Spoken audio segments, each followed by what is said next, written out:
Vamos con otro tema más, gracias señores.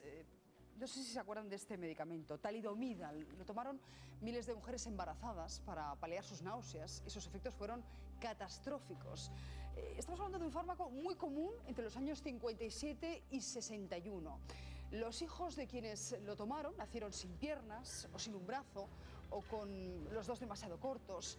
La talidomida provoca focomelia, es una anomalía congénita caracterizada por la falta o excesiva cortedad de las extremidades del cuerpo humano.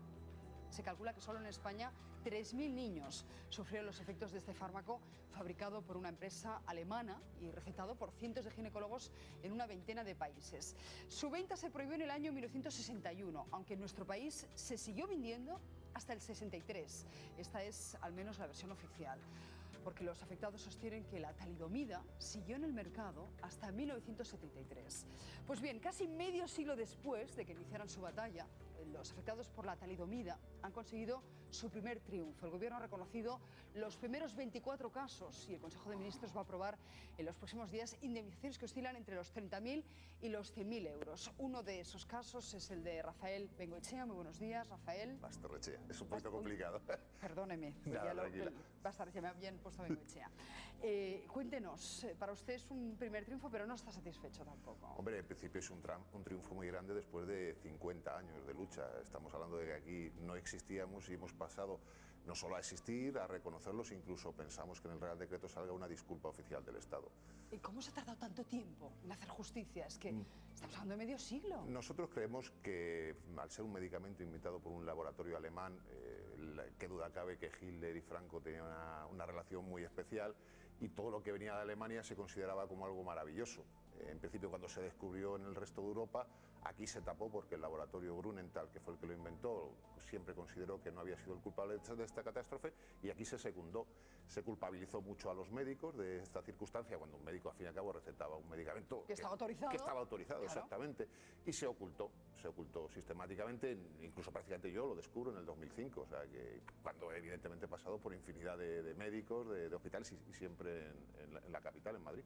Bueno, enseguida nos cuenta cuántos afectados podría haber, cómo lo ha vivido usted y esa ocultación oficial que hubo sobre ese medicamento. Será en unos minutos. Además, nos ocuparemos de ese escándalo en nuestras cárceles.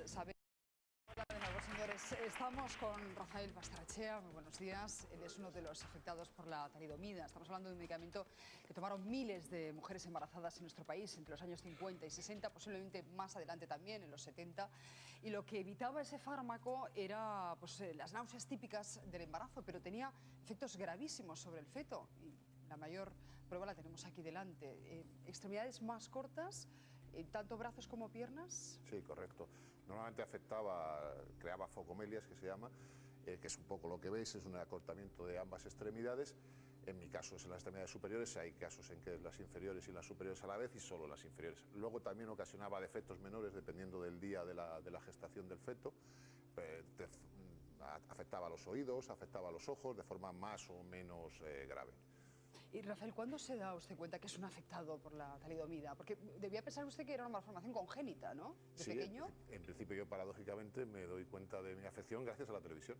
Yo lo descubro en el año 2005, aparece el presidente de la asociación en un programa de televisión y daba la casualidad de que yo siempre había mencionado a amigos y familiares que me llamaba muchísimo la atención no conocer ni haber visto nunca una persona con una discapacidad similar a la mía. Y bueno, yo no vi directamente el programa, sino que lo vio un compañero de trabajo que me avisó, me facilitó el teléfono y contacté con la asociación. A partir de ahí descubrí que la sintomatología en mi caso coincidía al 100% y ya pues me hice miembro de ABITE, que es la asociación, y un miembro bastante activo que he luchado dentro a nivel político, a nivel de todos los elementos bastante... ¿Cuántos casos calcula usted que puede haber en nuestro país? En nuestro país, teniendo en cuenta que la mortandad fue muy elevada, nosotros calculamos que habría entre unas 2.000 o 3.000 personas. Vivos podemos quedar en torno a los 200, 300, calculamos aproximadamente. Pero en cambio solo se han reconocido 24, ¿por qué? Pues en principio porque la asociación como tal no tiene poder, nosotros éramos unos 95, 100 socios hasta ahora, para salir a nivel mediático. A partir de ahora, de estas apariciones en televisión, prácticamente hemos multiplicado por 3 o por 4 el número de socios y hemos tenido cerca de 2.000 llamadas. O sea que era importantísimo que se divulgara, que se conociera que esto había existido en España y que las personas, pues eso, que rondan entre los 50, 42, 43, 41 años, que tuvieran que tener un tipo de minusvalía, supiesen que era por posible ingesta de talidomida, no por, como se nos dijo a todos, por un tema genético o en mi caso una mala posición fetal. La justicia ha tardado muchísimo en llegar, estamos hablando de casi medio siglo, pero ha llegado y ahora el Consejo de Ministros va a aprobar en los próximos días indemnizaciones que oscilan entre los 30.000 y los 100.000 euros. Pero conviene que otras muchas personas que tengan ese mismo defecto físico se pongan en contacto con su asociación para, imagino que se les haga extensivas esas indemnizaciones, ¿no? Sí, nosotros en su día, en el año entre 2007 y 2008, pasamos un protocolo médico abierto por el Ministerio de Sanidad, que en el año 2008 se cerró. Pedimos evidentemente que se vuelva a abrir, porque han aparecido incluso gente que tiene pruebas físicas, tiene todavía o el medicamento o la receta de haberlo hecho y desconocía absolutamente que existía nuestra asociación y que estábamos en esta lucha. Ahora mismo, digo, se ha incrementado muchísimo y es fundamental, la asociación no pide sino nada más que el mismo trato que todos los afectados del resto del mundo. Nosotros ahora mismo hemos conseguido una indemnización, pero por ejemplo, para que te hagas una idea, en otros países pues hay una unidad médica de referencia, porque las secuelas de esto no son solo las que veis, sino a futuro.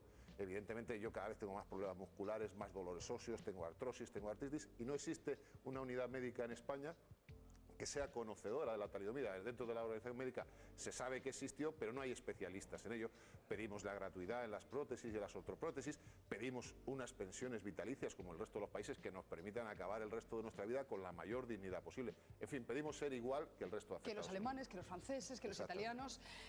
Imagino que usted ha hablado mucho de la talidomida con su madre, ¿no? No sé si ha tenido usted ocasión. Sí, la verdad es que lo he hablado más recientemente. Evidentemente lo conozco a partir del 2005 y ella igual. Tuve una referencia somera cuando yo tenía 6 o 7 años en la Fundación Jiménez Díaz, que es donde yo he sufrido las intervenciones quirúrgicas, pero vamos, simplemente una mención. Esto de su hijo no será de la talidomida. Mi madre ni siquiera sabía lo que era la talidomida, porque el medicamento que tomó mi madre se llamaba Softenón. Era un nombre comercial, no era un medicamento como tal, el compuesto. ¿Y qué te ha contado, Rafael? ¿Qué te ha dicho ahora? Hombre, la ventaja de haberse enterado tan tarde pues es un poco menor. Ella no tiene ahora mismo la responsabilidad que hubiera tenido sabiéndolo, como hay compañeros de la asociación que sus madres lo saben desde que nacieron, que por culpa, un poco, que es falso que fuera por culpa de ellas, pero siempre han arrastrado ese sentimiento de culpabilidad. Por eso te lo pregunto, porque para las madres debe ser muy duro pues algo como una náusea, que es muy habitual en un embarazo, que acudan a su médico de referencia y que le digan: me encuentro mal, y que el médico diga: no se preocupe, hay una solución mágica, ese medicamento, ¿no? Seguro que eso es algo sobre lo que ellas dan vueltas constantemente, ¿no? Bueno, evidentemente las madres que existen en la asociación de compañeros, que lo saben desde el principio, hay madres que nunca han llegado a superar psicológicamente, porque dentro de la asociación hay personas que no tienen ni brazos ni piernas, o sea, con lo que eso conlleva. Es terrorífico, ¿no? Entonces el sentimiento de culpabilidad de esas madres, pues os podéis hacer una idea de lo que es. Al fin y al cabo, la mía, dentro de lo que cabe, lo ha descubierto con casi 37, 38 años. Yo estoy trabajando, estoy casado, tengo un hijo. Digamos que mi vida está un poco más solucionada que si no lo conoces desde, además tiene una infancia muchísimo más dura. Esas madres son las otras víctimas de la talidomida. Son las otras víctimas. Rafael Basterrechea, muchísimas gracias. Gracias a vosotros. Esperemos que su aparición en televisión sirva para que otras muchas personas que hayan pasado por ese calvario se pongan en contacto con la asociación. Vamos con otra denuncia. Un juzgado investiga ahora a un celador del